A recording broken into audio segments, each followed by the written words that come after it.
کے لیے مجلسوں کو بھی اتنا طولانی نہیں ہونا چاہیے، سمیٹیے۔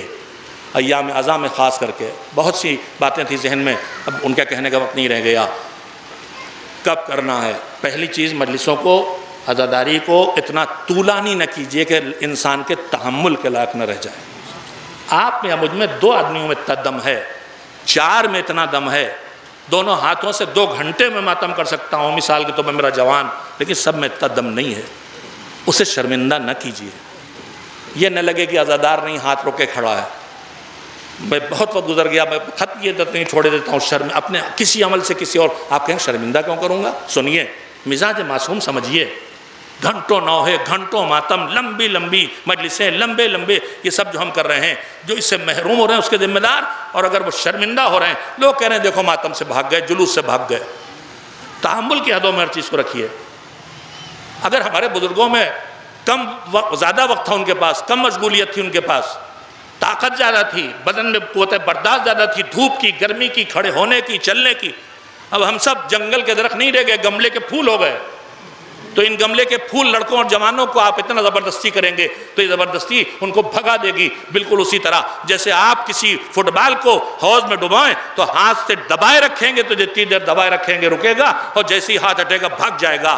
آپ نئی نسل کو عزاداری سے، ان لمبی لمبی عادتوں، ان لمبے لمبے پروگراموں کی وجہ سے، عزاداری سے، نماز سے، عبادت سے، ہر چیز سے دور نہ کر رہے ہو۔ خدا نخواستہ اس کا جائزہ لیجیے۔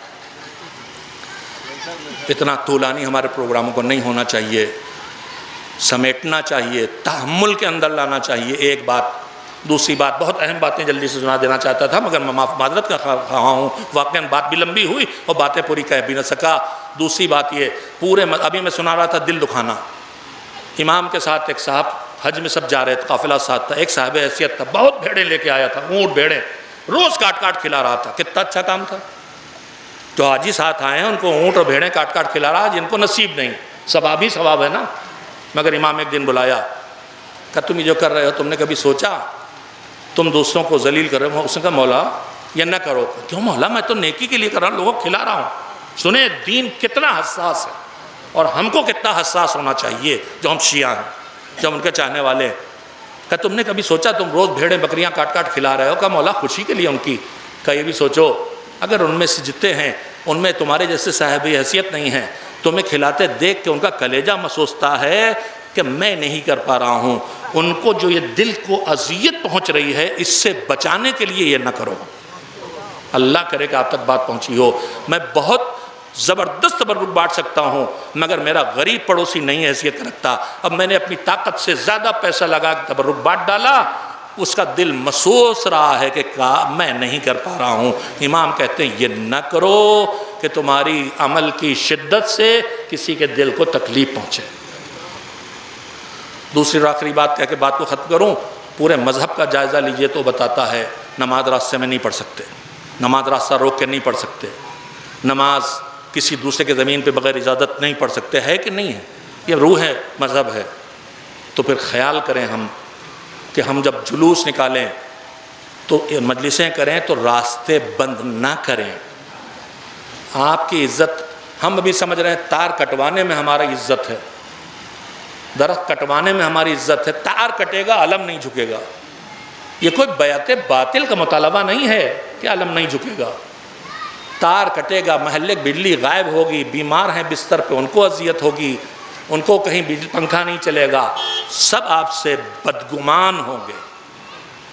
لہذا خدا کے لیے اکڑ نہیں، جھک کے چلنا سیکھیے، کسی کو اذیت نہیں پہنچائیں گے۔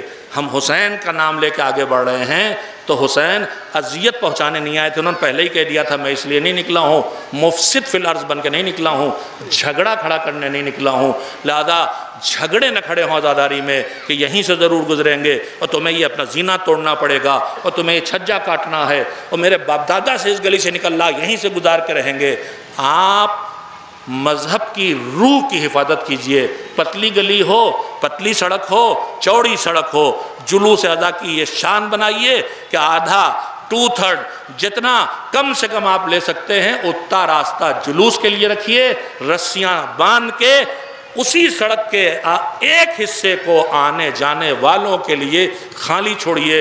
میں آپ سے وعدہ کرتا ہوں اکڑ کے چلنے کے بجائے اس طرح آپ نے اخلاق کا سہارا لے کے راہ اپنائی تو یہ جو آپ کو کوستے ہوئے جا رہے تھے یہ آپ کو دعائیں دیتے جائیں گے اور دھیرے دھیرے آپ کی طرف کھینچیں گے۔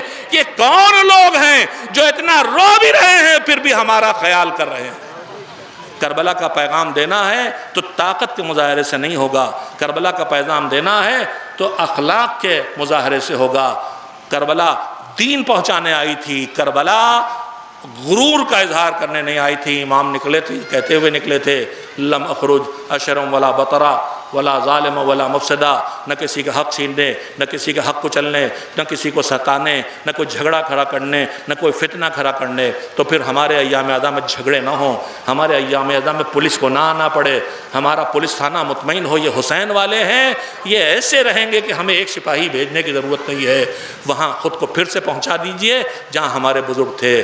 سکون، ماحول، امن، انصاف، عدالت، یہی ہدف تھا کربلا کا۔ میں آپ کو